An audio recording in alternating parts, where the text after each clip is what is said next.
12 ans après le lancement du projet, les premiers logements de la ZAC Renard à Saint-Cyr-l'École pourraient enfin voir le jour des premières livraisons fin 2015. C'est en tout cas le souhait de l'AFRT, l'agence foncière et technique de la région parisienne.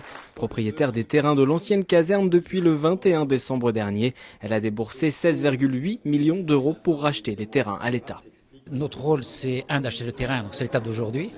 Deuxièmement, c'est d'aménager le terrain, d'y amener les voiries, les réseaux, l'assainissement, l'eau, etc.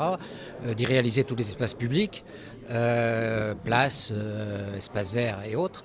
Et puis c'est de revendre ensuite par lot à des constructeurs, promoteurs, qui viendront construire pour l'essentiel des logements. Sur ce site, à terme, un écoquartier de 1450 logements et ses équipements publics, la ville gardera un contrôle sur la réalisation. La mairie, elle a un contrôle qui découle de la concession d'aménagement sur à la fois le nombre d'appartements, le nombre de maisons individuelles, le nombre d'accessions à la propriété et aussi sur les équipements publics, puisqu'il y a près de 8 millions d'équipements publics qui vont être construits.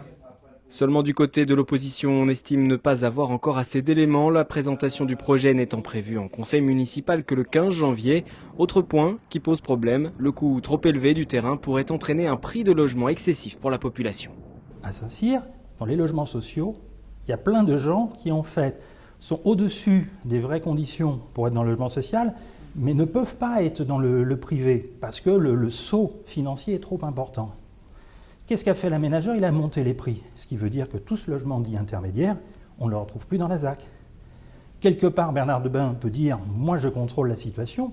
En réalité, il vient de laisser perdre une occasion de créer un type de logement qui nous manque dans la ville. 10 ans seront nécessaires pour la réalisation complète de ce nouveau quartier, mais avant que les premières bétonneuses n'arrivent, une dernière dépollution industrielle est prévue en 2013.